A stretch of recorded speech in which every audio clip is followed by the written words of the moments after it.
I hate to keep coming back to a point, but it's just driving me crazy.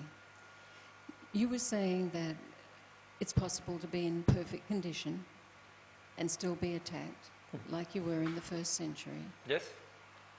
How does that fit in with the law of attraction? Does that mean the law of free will is higher than the law of attraction? Or? Not at all.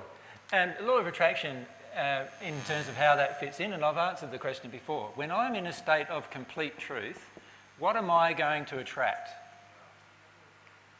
I'm going to attract everyone who's in a state of error, am I not? Because they need to hear the truth. Now, how that interaction occurs may actually at some point be what you may call physically damaging to me. But when I'm in the state of truth, perfect truth, I don't feel it's physically damaging even if I die. I'm really blonde now. Sorry? I'm really blonde now. Because I still don't get how, like if a law of attraction comes to you to completely reflect back to you your internal condition, and that creates all the circumstances around you, why does truth attract error? Because truth confronts error every single time. And the problem with error is that it doesn't want to give itself up without a fight. The issue with truth is it never wants to fight. Right, so this is the one circumstance where being in harmony with God's law can still cause the law of attraction to be negative. But see, I didn't feel it was negative. Only you do. Did you not suffer at all? No, of course I did not suffer.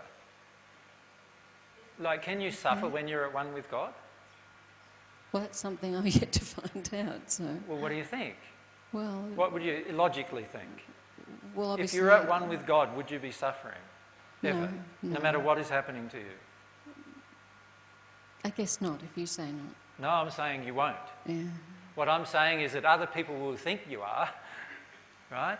And so this is the issue that is faced, that most of the planet face, is that we don't understand that when we're in this state of at one with God and when we're in a state of perfect truth, we're not in a state where we will ever suffer from anything.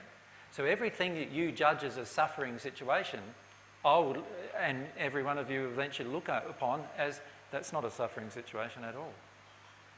Because you're now in this state where you're at one with God. You're constantly connected to God exactly as God intended. You now know everything that's going on. You know all the truth of everything that's going on.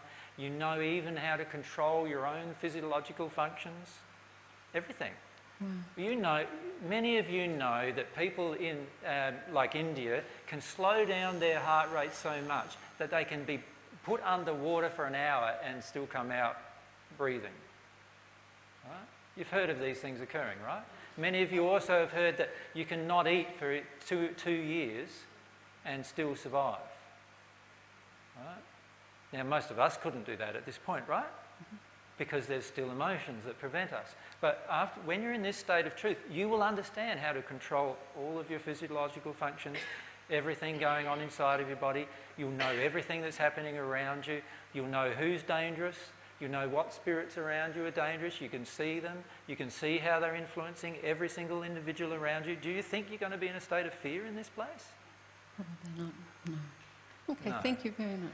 We're only in a state of fear because we're yet to release the emotions, and we also believe this pace isn't possible. There's this deep belief inside of us, emotionally, that it's not possible to have what I just described.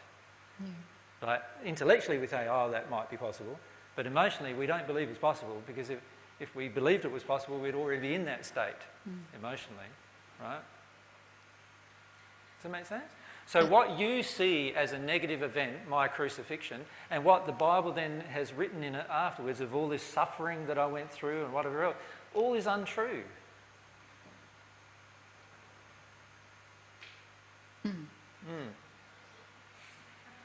Because it was all judged by the emotional condition of the people who wrote it, and not by mine. Does that make sense? At the time. So when you see someone hanging up on a stake, nailed there, and you then put yourself in that situation, in your current emotional condition, yes, you would go through a lot of suffering, just like I would right now. Does that make sense? Yep. But when you're in a state of at-one-ment with God, that's not the case at all. Do you see the difference? Oh, well, now that you explain it, yes, I can. Thank you. So when you're in this state of truth, you will want to confront the error that's around you. It's not like you're going, oh, no, there's another situation to confront. It's not like that at all. You want to confront it because that's why you're even there. You know that's why you're there. You can feel that's why you're there. Because you want to confront the truth that's going on. And after a while, you enjoy that process even. Right? Yeah.